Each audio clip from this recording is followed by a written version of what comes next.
Um dos candidatos que aparece nas pesquisas de opinião pública como favoritos à disputa presidencial de 2018 é o deputado federal Jair Bolsonaro. Na última pesquisa da Datafolha apareceu com 17%, em segundo lugar, perdendo apenas para o ex-presidente Luiz Inácio Lula da Silva, nessa corrida rumo à presidência em 2018. Vamos a Brasília, vamos à capital federal, onde está Adélio Rocha, ao lado do deputado federal Jair Bolsonaro, presidenciável Jair Bolsonaro. Boa tarde, Délio Rocha. Joelson Jordani, boa tarde para você, boa tarde a todos no Piauí. Pois é, eu estou aqui com o deputado Jair Bolsonaro, que aparece consolidado em segundo lugar em todas as pesquisas de intenção de voto. Ele tem pela frente uma corrida presidencial que promete ser muito disputada. Agora há pouco, antes de entrar no ar, eu estava conversando com o deputado, ele disse que está preparado para essa corrida presidencial, que está em forma e que vai participar buscando a vitória, né, deputado? Olha, nós temos o povo ao nosso lado, não temos estrutura e temos também a verdade.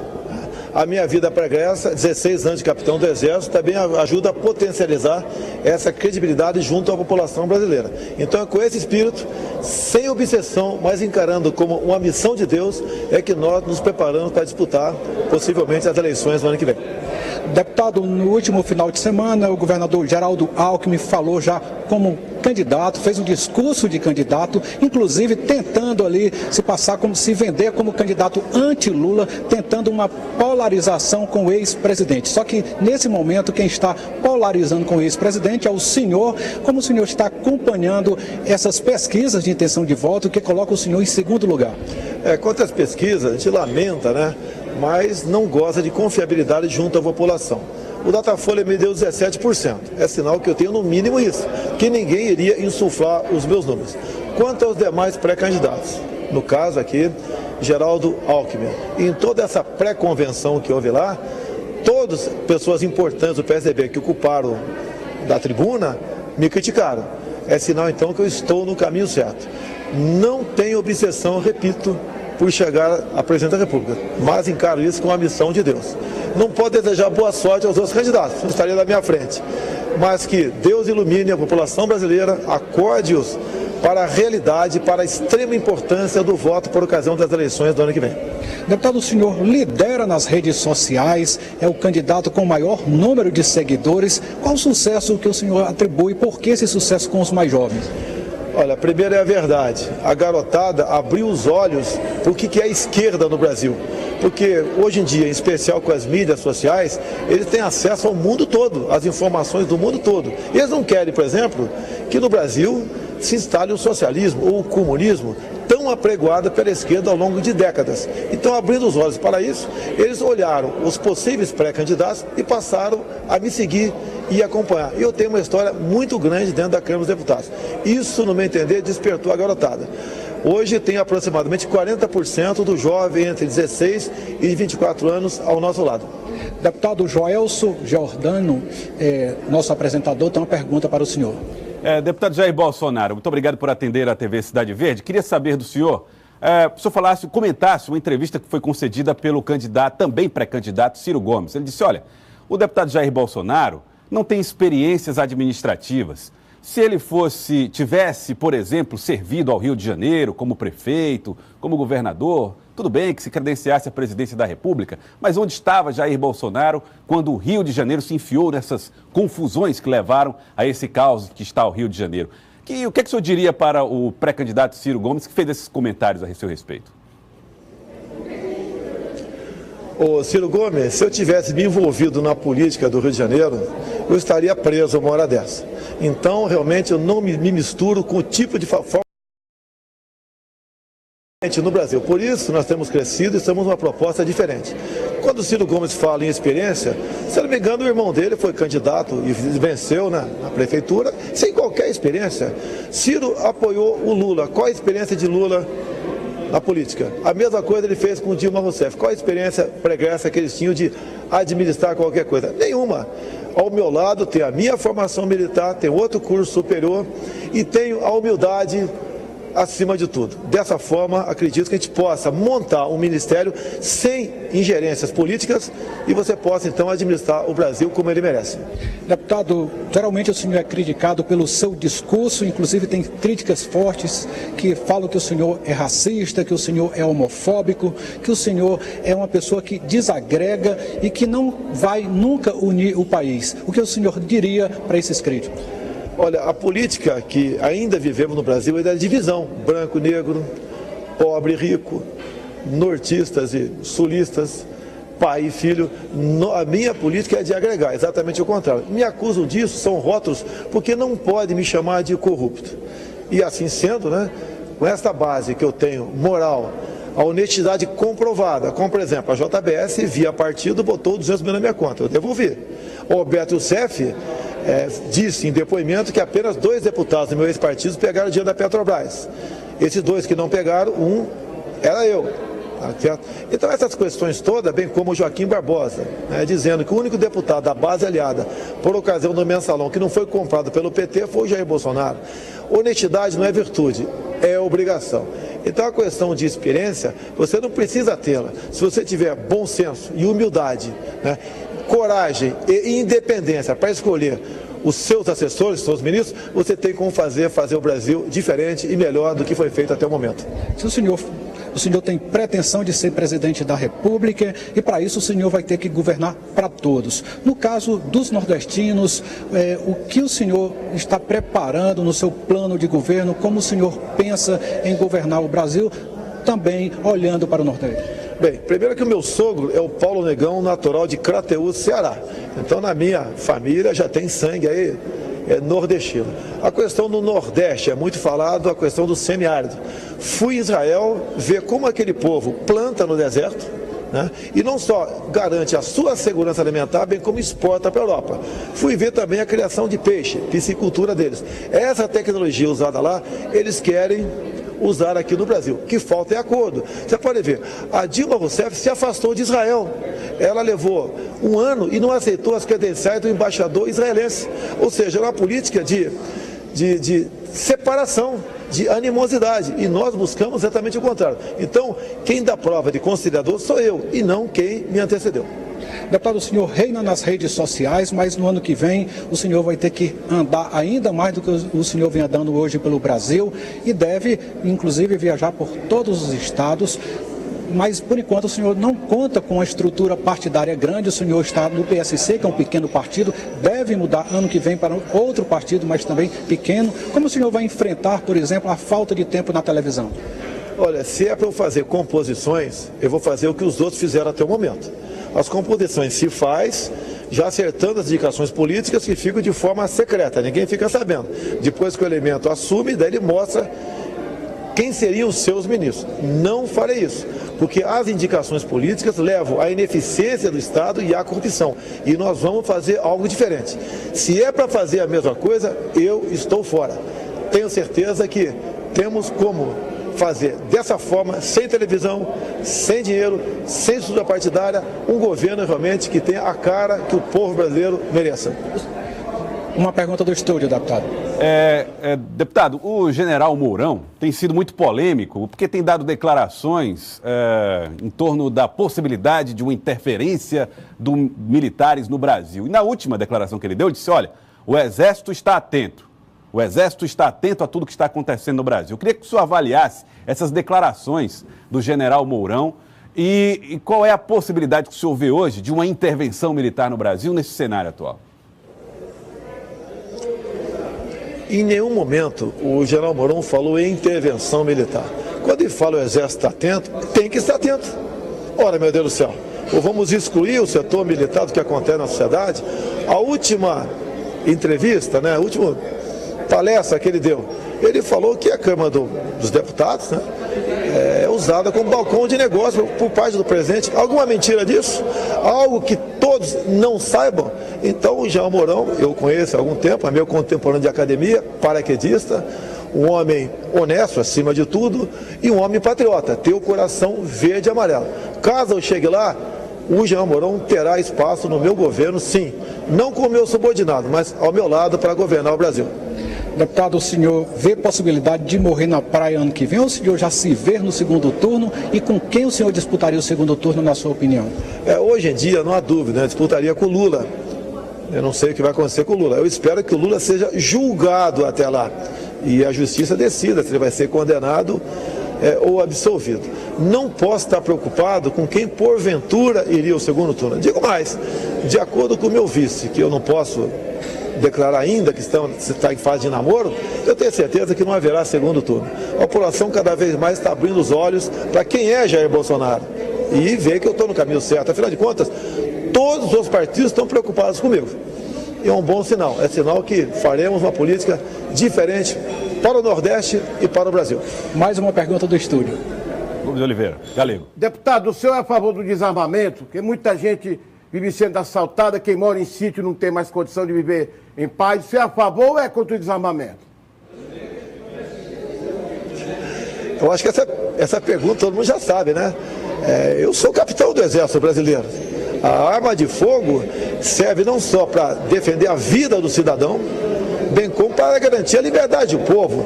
Todas as ditaduras foram precedidas de campanhas de desarmamento. Inclusive, tenho dito ao homem do campo, no que depender de mim, você terá fuzil para defender a sua propriedade privada. E a pergunta, a propriedade privada é sagrada ou não é? Se é sagrada, você tem que defendê-la, quer seja um pedaço de terra no campo, quer seja o teu apartamento ou tua casa na cidade. E a violência, nós não vamos combater com política de paz e amor. Se tem que combater com energia e muitas vezes com mais violência ainda. Por isso, no que depender de mim, o cidadão de bem terá a posse de arma de fogo. E grande parte da população terá direito, depois de alguns testes, né, o porte de arma de fogo também. Tem gente até que brinca, deputado, que o senhor vai dar o Bolsa Fuzil. Isso aconteceu ao vivo no programa da Veja, né? Um ouvinte falou isso, mas me deu uma boa ideia. Logicamente, ninguém vai dar arma para ninguém. Quem puder comprá-la, que compre. Inclusive, o porte, no que depender de mim, será definitivo. Hoje nós temos 10 milhões de brasileiros que não renovaram o porte porque o governo assim não permitiu e estão numa situação de como infratores, né? No mínimo como infratores. Na verdade, estão numa situação de criminosos, que o porte ilegal de arma de fogo é um crime com a pena alta. Cidadão de bem no Brasil, o Estatuto do Desarmamento desarmou apenas você.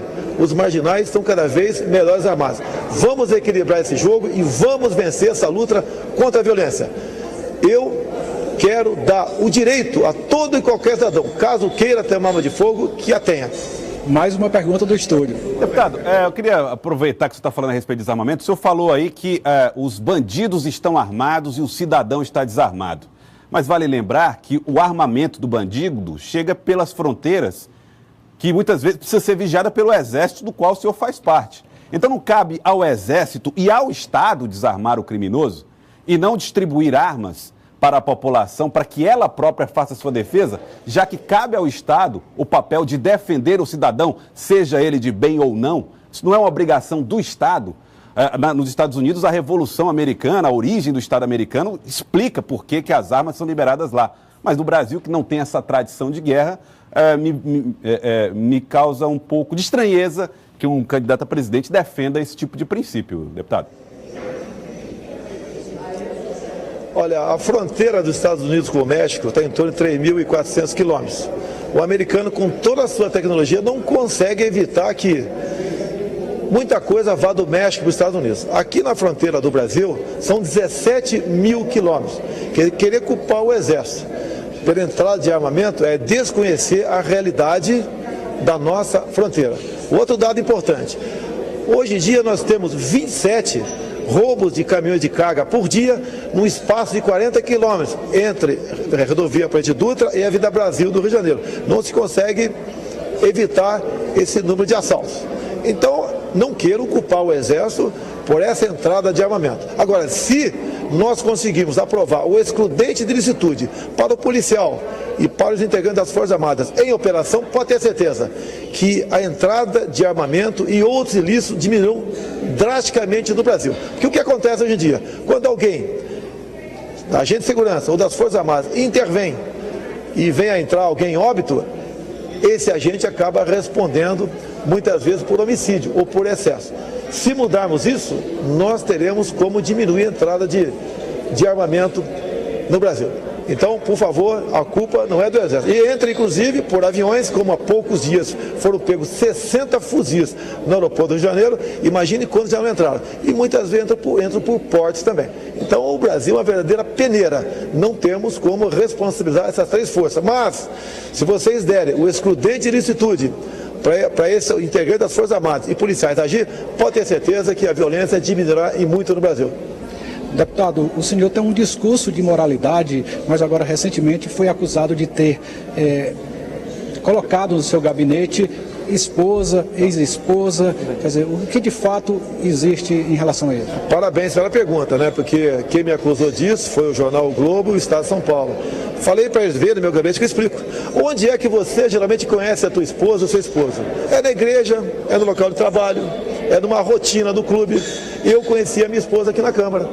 E Davi vinha casar com ela. E logo depois foram demitidos. Então, já eram empregados e eu casei depois de estar empregados. Inclusive o próprio jornal, o Globo, agiu até com certa ética, né? Diz que em nenhum momento eu infringi a lei existente, no caso, a lei do nepotismo, que o Supremo decidiu há pouco tempo. É isso que aconteceu comigo. Deputado, em relação ao seu vice, o senhor disse que existe aí uma negociação, seria o senador Magno Malta? É o nome mais cogitado no momento. Por coincidência, hoje viajei com o Magno Malta do Rio para cá. De novo, conversamos sobre isso. A decisão nossa, né, se eu seria o cabeça de chapa ou até ele, que ele fala também isso daí, seria, no meu entender, nosso entendimento, depois do Carnaval. Deputado, para finalizar, o senhor está falando para uma emissora do Piauí, para a TV Cidade Verde. O que o senhor diria para quem está acompanhando a gente nesse momento, acompanhando essa entrevista, o senhor como um presidenciável, o que o senhor teria a dizer para os piauienses, para que ele acredite no senhor? Olha, você tem que olhar na cara das pessoas, né? Não podemos acreditar em Papai Noel. É uma época agora que todo mundo posa de bonzinho. Quando, por exemplo, a reforma da Previdência foi apresentada na Câmara, por coincidência, eu estava no Piauí. Tá? E daí vem lá, nessa reforma que está aí, já sofreu modificações, mas está aí, mantém 65 anos de aposentadoria. E, segundo o IBGE, a expectativa de vida no Piauí é de 69 anos. Então não podemos ter uma reforma da Previdência em 65, onde a expectativa de vida é de 69. Eu acho que isso é uma forma de dar uma satisfação para o povo do Piauí, que nós nos interessamos por eles. Pergunta do estúdio. Pergunta, deputado Jair Bolsonaro. Olha, aqui no Piauí, o ex-presidente Lula sempre teve boa performance nas urnas. O que o senhor acha em relação à possibilidade dele não conseguir disputar as eleições de 2018? O senhor acredita que ele deve ser condenado? O senhor gostaria de ver o ex-presidente Lula condenado? Olha, a idade que eu tenho, a minha experiência aqui, eu não posso falar que eu gostaria ou que eu não gostaria. Eu espero que a justiça julgue. A nossa justiça é um tanto quanto demorada. E eles decidam. Esse tem que ser o papel de alguém que está aqui no Poder Legislativo. Nós aqui fazemos leis, o Judiciário julgue. Pelo que eu sei, 2 desembargadores do TRF4 já deram o seu voto. Não sabemos qual é. Falta um terceiro. Acredito então que estamos na iminência de ver o Lula julgado. Só para encerrar, no eventual segundo turno com o senhor, quem o senhor queria como candidato lá para disputar o segundo turno? Não estou preocupado com isso. Se for o Lula, se for o Alckmin, se for a Marina, o Ciro, seja quem for, nós não estamos aqui não é uma disputa por mim. Eu quero é que o povo, né, acredite numa proposta viável para tirar o Brasil da crise e que se encontra. E quando se fala em honestidade, eu repito aqui, honestidade não é virtude, é obrigação. E já fomos mais do que comprovados no tocante a isso. E gente que tem a coragem de algumas questões tratar com radicalismo. Você tem que radicalizar no combate à corrupção, radicalizar no combate à violência no Brasil, radicalizar na questão do material escolar. Não podemos admitir a ideologia de gênero.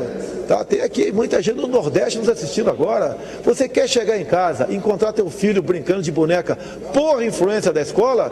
Não, eu também não quero encontrar minha filha, né, brincando com brinquedo de meninos por influência da escola. Vamos respeitar a inocência da criancinha em sala de aula. Vocês vão ver aqui alguém que vai defender e valorizar a família brasileira. Vai respeitar, repito, a inocência da criança em sala de aula. Vai fazer comércio com o mundo todo todo, sem o viés ideológico. Alguém que vai tratar todos iguais, não interessa onde ele nasceu, a cor da pele ou o seu gênero. O seu discurso às vezes não pode gerar uma intolerância? Não existe isso, é exatamente o contrário que eles fazem. Quem fala em ódio o tempo todo é eles. E quem nos divide em classes são eles. O PT criou cotas. Eu te pergunto, nós temos, por exemplo, embaixo de um prédio, num pilotismo, num prédio tem lá um piauiense e um afrodescendente. Ambos, cada um tem um filho, a mesma idade. Eles prestam um concurso, por exemplo, o do piauiense tira 9, não assume. O afrodescendente tira 7 e assume. Não tá sendo feita uma discriminação com o nordestino? Os dois não são sofridos? Por que essa política de nos dividir? Então, eu não prego ódio, eu prego união. Não interessa se é o filho do piauiense ou do afrodescendente. Tirou a maior nota, toma posse naquele concurso público ou entra na universidade. Ou tem que ser diferente disso. Até porque o Exército nos dá uma vivência de igualdade, é tratar os subordinados com afeição. E nós fazemos isso. Queremos um Brasil unido, uma só pátria, um só coração, uma só bandeira, sem essa história de cor. Como é que você vai fazer cota na Bahia, que lá mais de 70% são afrodescendentes? Que divisão é essa? Vamos fazer o Brasil igual para todos. Pode ter certeza, o Brasil ocupará um local de destaque no mundo que ele merece. Deputado Jair Bolsonaro, obrigado por participar do Jornal do Piauí. E agora a gente volta aos estúdios. É com você, Joelson.